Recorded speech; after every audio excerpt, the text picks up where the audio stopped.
Hi, this is Heather from Arthur's Knitting Business, and I want to show you how to attach or secure the neckband to your cardigan. Now, in my opinion, this is the trickiest part of the pattern itself, and of any pattern, because unlike with the sleeve, when you have a beautiful raglan edge here, that means it's much easier to pick up those stitches because they're really obvious dominant little raised V's, whereas with this edge, because we've not done, you know, a knit one first and then a knit two together or knit slip or whatever it is, it doesn't have an obvious this is the stitch you need to pick up, so it's a little bit trickier. So I'm just gonna zoom in if it will allow. Excellent. And I'm going to show you how I would do this. Now, I'm using a bright orange neon thread. I'm also using a tapestry needle, a metal tapestry needle, just because that's my personal preference. I prefer a metal tapestry needle. And the first thing I'm going to do is on the back. So I've currently got the right side facing me. On the wrong side, I'm going to anchor my new yarn into position by going through one of the ribs. Do you know what? Actually, this is a really long piece of yarn. I'm actually gonna cut it, or else you'll be waiting for me to pull it. There we go. I'm gonna anchor it by going through one of the rib stitches. So I've gone through that V, and then gonna go underneath, through the one underneath, sorry, pull it through, and then I'm gonna go back up into the original one. And now I'm just going to continue doing that, but going upwards until I get to the point where I need to start securing my neckband to my front of the cardigan. So like I said earlier, I'm only using bright orange so you can see what I'm up to. Et voila. Now, it will look like this when you do the same technique. However, hopefully you'll be using the same color yarn as your neckband, so it'll be more discreet. But if I flip it over, it's barely visible. So even though it's neon orange, it is barely visible. Now obviously if I stretch it out, then yes, of course you can see it there, but think about how beautiful and discreet that will be with a yarn of the same color. But if I then pull the neon orange, now when I pull it apart, it's pretty much gone. So this is known as a mattress stitch. It is a beautiful stitch, and oh yeah, I will do a video based on it, because look at that.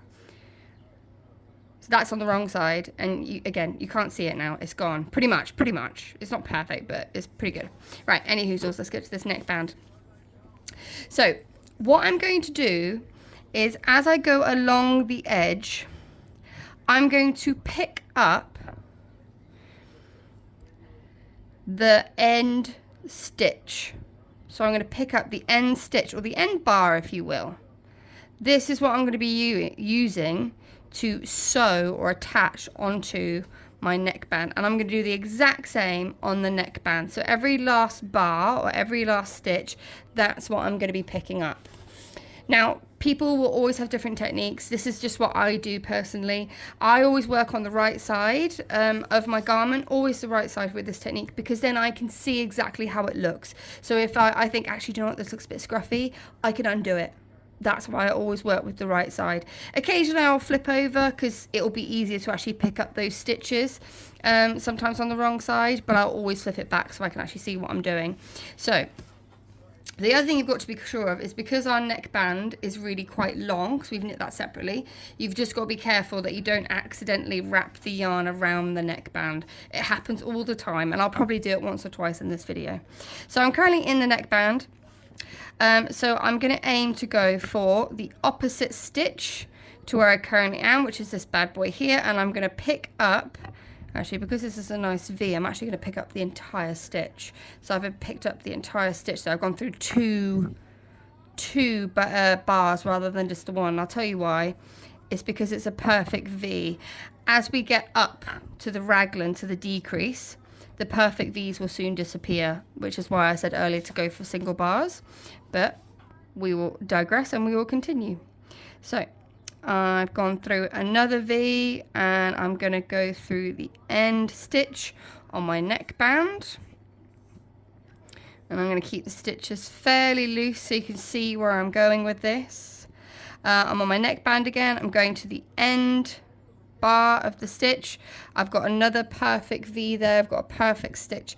So I'm going to go through both bars there. There we go. And I'm literally going to do this going all the way up along the neckband. It is a very long, boring, dull process. And don't worry, if you've watched some of my videos before, I tend not to speed them up because, I'm normally quite fast, but because this is so slow, this probably will get sped up. But here we go. We're now getting to a point where I'm getting to the stitches that are less obvious because they're at the raglan edge. So this is what my stitches currently look like. They currently look like, they're zigging and zagging, they're going in and out. I can now pull this to make that yarn more discreet. So there we go, it's more discreet. Now again, this is neon orange, but when you work in a yarn that is a similar color or the same color, it will practically be invisible. This is the poopy bit. This is the bit that can be a bit of a struggle.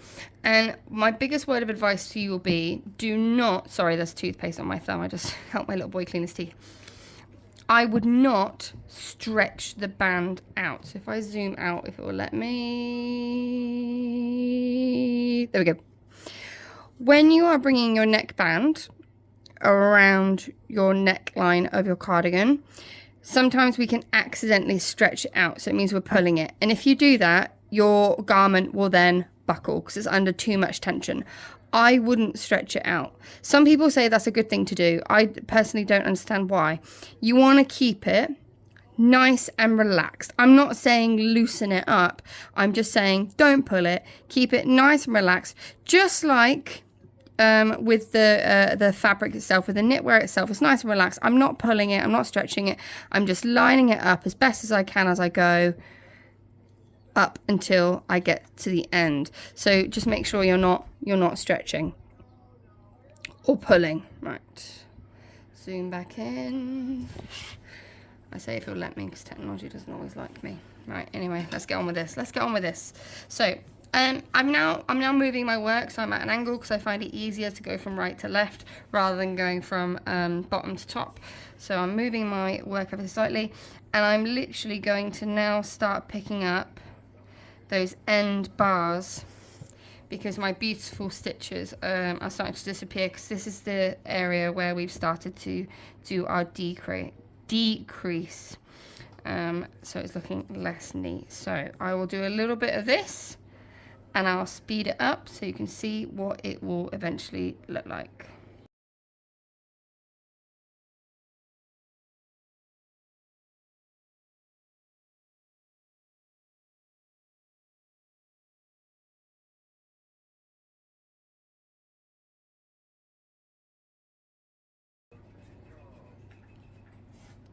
Okay, so here, this is quite a loose stitch. Not too sure why. It might just be my tension went a bit soft. It might be I had an issue. I'm not too sure. So because it's quite a loose bar, what I'm going to do is I'm actually going to pick up the 2. So rather than just 1, I'm going to pick up the 2 there. So it's less likely to cause an error with the quality. And I'm going to show you what I mean by pulling it so it's nice and tight. So now I'm going to pull it, and hopefully all that orange is going to disappear slightly. Not perfect, but it's far less visible. And there we go. So by going through the 2 bars on that stitch was quite loose, now when I'm trying to pull it away, it is anchored, it is quite secure, and that's the aim of the game here. So we are securing our neckband to the front of our cardigan, so we don't create any holes. So there'll be, you know, it's ribbing here, so there might be a couple of teeny tiny little gaps, but that's part of the ribbing process. It's not an error. And what you would do, if we zoom back out, there we go. So I'm not even halfway. I'm not even halfway. But what I would do is I would continue going all the way around, and I would twist it until I get to the middle of the neckline. I would do the same with the other side. So with the other side, so I've deliberately knit these to make them too long. I've done that on purpose. The reason being, it is far easier for me to undo that little knot, that final stitch, and unravel both of the neck bands so that I can get a perfect and even match or line up in the middle, then recast off, and then sew the cast offs together. So what I'm going to do now is I'm going to pause this video, or I'm going to skip to this moment, because I've shown you how to do the neckband. It is literally just picking up those bars and going all the way along. So I will skip ahead to the actual lining up of the neckband. So see you soon. Okie dokie, so I have now sewn the neckband in place on both sides, and I have sewn roughly up to the middle of the collar, back of the neck, roughly. I've left a little bit of a gap, and this is why when you're actually knitting the button bands, you want to knit them so they're a bit long, because what we're going to do now is we're actually going to undo the stitches so that they match up better, so that you can just sew them nice and beautifully with a small seam. Just gonna switch for this. I'm just going to use 2 double pointed needles, which I use for circular knitting. So I'm going to take my tapestry needle out of my garment, because I've still got the yarn that I was using before to do the sewing. Now, in the previously in this video, I was using orange yarn, neon orange, so you can see what I was doing. I've switched now to green because I'm going to be photographing this to go in my knitting pattern for this design today. Hopefully, she says. So I needed it to look better quality, so I've gone to green, so it's more disguised. But look at that. Can't even tell they're 2 separate pieces that have been stitched together. Oh, brilliant. So, like I said, we're going to undo just a couple rows at a time. So when you cast off, you should just pull the yarn tail through the final stitch. So I'm just going to use my tapestry needle to loosen up that final stitch. Just loosey-goosey. There we go. It's loosened up. And now I want to pull this tail back through. Hey, look at that. I pulled the wrong one. Don't know how that's possible. When in doubt, try again. Oh, there you are. I see you. It is not normally this difficult, but it's proving difficult today. Just because it's me. Here we go. Why are you not coming through? Oh, there you are. Ugh. There we go. Right. Took a while, but we got there. Normally it's not that difficult. I have no idea why this one was so difficult. But what I'm going to do now is I'm overlapping the 2 pieces, and I'm just going to start to slowly unravel. Now, the fibers, when you knit, they tend to mat together. So what that means is it's not going to just beautifully fall away, as you can see here. It's going to put up a little bit of a fight, and it's because the fibers have matted together whilst you've knitted, whilst you've handled it, etc. So don't be disheartened and don't be worried, because, you know, we're undoing this for a reason. No one's going to see or think it looks messy, because we're going to give it a beautiful high quality finish. And I'm going to go up to the middle, which I think is about here. Excellent. So now what I'm going to do, I'm going to take my needle. So I am using a double pointed needle for this, only because it's a shorter needle, it's easier for me to manage, and to be perfectly honest, it was right behind me. So it was just easier to pick that up rather than going to find my single points. Double pointed needles, if you haven't seen them, I'll show you what they look like in a sec. I've actually undone that stitch, but that's not a bother. Just put it back on there, look. So I should have 6, 2, 4, 5, 6. Let's just quickly purl that, because it would be a ribbing row, so I would have ended on a purl. And now what I'm going to do I am going to just cast off. So just making sure my yarns don't get muddled up. There we go. So I'm just going to cast off. So I'm going to knit the row. And every second stitch that's now on my right needle, I'm going to hook it up and pull it over. So we're casting off. That stitch is twisted, so I'm going to untwist it. And when I cast off, again, I'm going to keep the tension not really loose, but it's going to have a little bit of give to it, because if you do it too tight, it just means that you'll end up with a little dip in your neckline because your stitches are too tight. So I'm just making sure that they do have a bit of give in them. There we go, last one. I'm going to snip the yarn to make it more manageable and so I don't get confused, because I've got so many different strands going on. And I'm going to bring that bit through and I'm gonna pull. Right, okay. So we've got one. It looks beg your pardon, it looks a little bit on the scruffy side. Not to worry though, because when I come to undo it, it's gonna look beautiful. So let's see if we can undo the second one. Come here, you little rascal. There we are.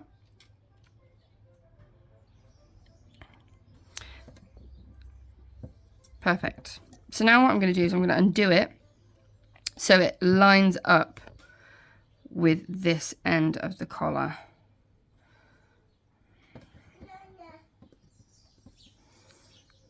I think one more. Because when I cast it off, it'll make it, you know, it's going to give it another row, so it's going to get a little bit bigger. So I'm going to pick these stitches back up. 1, 2, 3, 4, 5, 6. And then we're going to cast off. Okay, so now we're just going to cast off. Where are we? We're here. Excellent.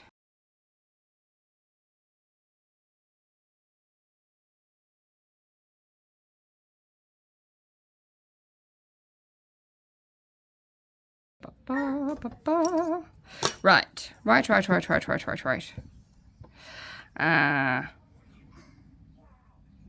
It is actually, now I've lined it up, I actually think I could have removed 2 more rows on this one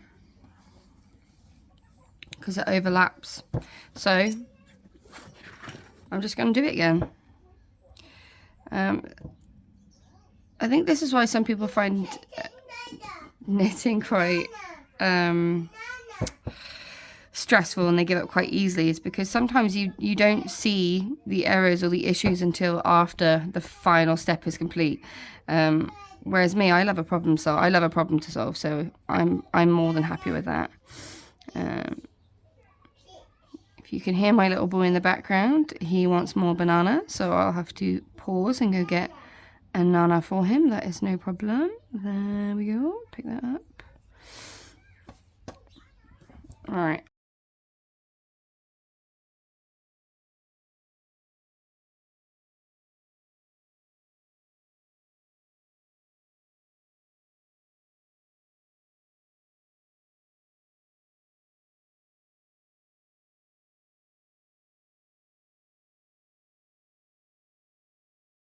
All right, what do we think now?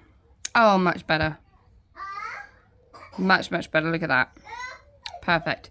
So I'm going to drop my tapestry needle on the floor, which I've now picked back up. And I'm going to use one of the yarn ends from the band itself, not the yarn end that I've used to sew my pieces together. So I'm going to give one of them a little snip. That's going to be enough. So I'm going to snip this one just so, again, I don't get confused. And what we're going to do is we're going to sew the band ends together, and then I'm going to sew the band to the neckline. There's no correct way to do this. There's no wrong way to do this. It's complete personal preference.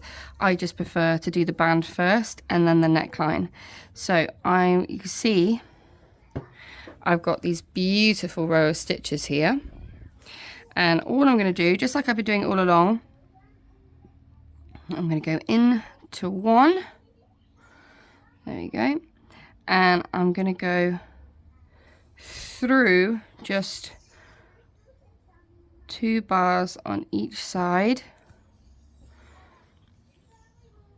So it's nothing different, it's just ordinary, I say simple, ordinary sewing. Shouldn't say simple, because not everybody finds things that you find simple, so you shouldn't say simple.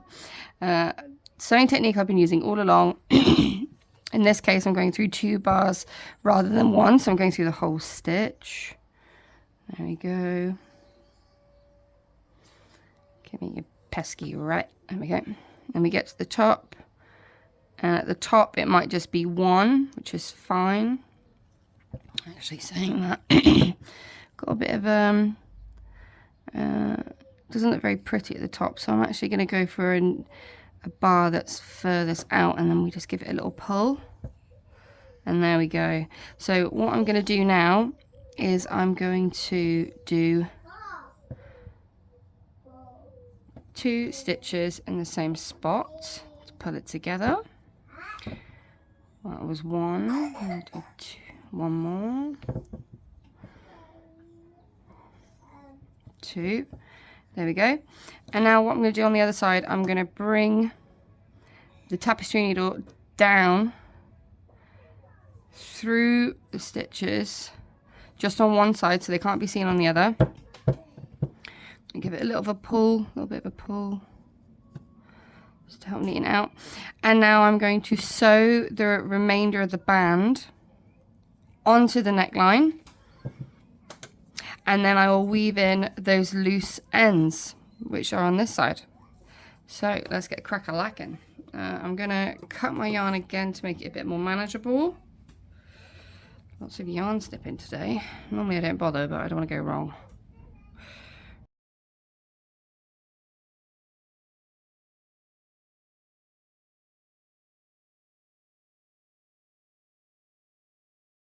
Down. So this is going to be a little bit tricky because it's not going to look as beautiful as the rest of it, and some of the stitches, oh, it's yarn, you plonk. Some of the stitches might be a little bit loose, so I'm going to take a little bit more time and care because I want to have a beautifully finished product. You know, I'm not just going to slap it together at the end because I'm getting impatient and I'm like, oh, I've been staring at this so long. If you ever get like that, if you ever do get to a point where you're just like, I just can't look at this anymore, I'm just so fed up, walk away, go do something else, or, you know, whether it's in, you know, a different task entirely, pick up start a new project. But I really do feel that if you just get so bored of it, you're fed up and you're not enjoying it anymore, step away from it. So whilst doing this spotted cardigan, I've been knitting 3 of them because I've been testing my own pattern, and because I have, you know, after a while I have been getting really, really bored of it, so I've been knitting other things at the same time for other projects I'm gonna be launching soon enough. So yeah, don't be afraid to have more than one project on the go. It's not, there's no shame in it, we all do it. So I've done that, but I've got a bit of a gap here. Not quite sure what's going on there. It's not a drop stitch, I think it's just a bit of loose tension maybe. So I'm going to find the culprit, which is this one here. Yep, there you go. And what I'm going to do is I'm going to bring my needle through to the wrong side. I'm going to stitch, what are you? You're also a loose bit of thread. Your 2 ends that I'm going to be sewing in. And I'm just going to do a single stitch over this thread, so I'm anchoring it down so it's flat, so it doesn't irritate the little person who's going to be wearing it. That didn't work, did it?